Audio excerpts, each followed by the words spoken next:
Alors, une punaise de lit, c'est un insecte qui n'est pas du tout récent, on le connaît depuis des années, mais on en entend beaucoup plus parler aujourd'hui. C'est un insecte qui se nourrit du sang chaud, et en particulier du sang humain.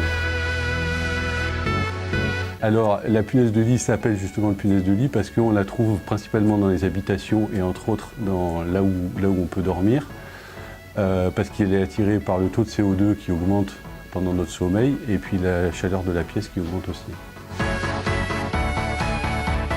Pour repérer la présence de punaises de lit, soit vous êtes piqué et manifestement vous retrouvez ces 2-3 boutons alignés, soit vous pouvez retrouver des traces d'excréments de punaises de lit qui ressemblent à des petits points noirs, comme si on avait agité un stylo à encre sur les coutures du matelas par exemple.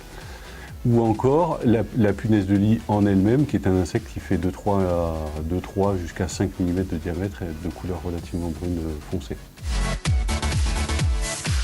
Alors la punaise de lit va venir se nourrir dans un environnement relativement calme, en général c'est en fin de nuit, parce que le taux de CO2 a eu le temps d'augmenter, la chaleur dans la pièce a eu le temps d'augmenter, et comme elle se déplace relativement lentement, elle ne va pas attaquer, elle ne va pas chercher à se nourrir sur une personne qui serait en mouvement. Alors, la punaise de lit n'est vecteur d'aucune maladie, contrairement aux moustiques qui peuvent véhiculer certaines maladies tropicales, ce n'est pas du tout le cas pour la punaise de lit. Alors la punaise de lit ne saute pas, elle ne vole pas, donc elle se déplace uniquement en marchant. C'est un insecte qui fait 2-3 mm de diamètre, donc elle ne va pas faire des kilomètres en un jour.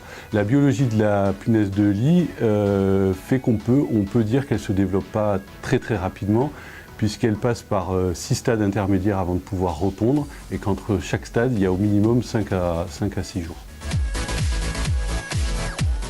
Alors, pour se débarrasser des punaises de lit, 3 possibilités.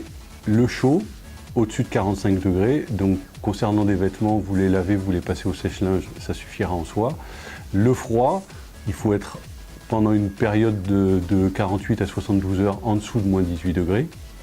Ou encore faire appel à un professionnel qui lui fera un traitement insecticide à 2 ou 3 passages, mais 2 c'est un minimum, avec notamment des insecticides qui contiennent des RCI, c'est-à-dire des régulateurs de croissance.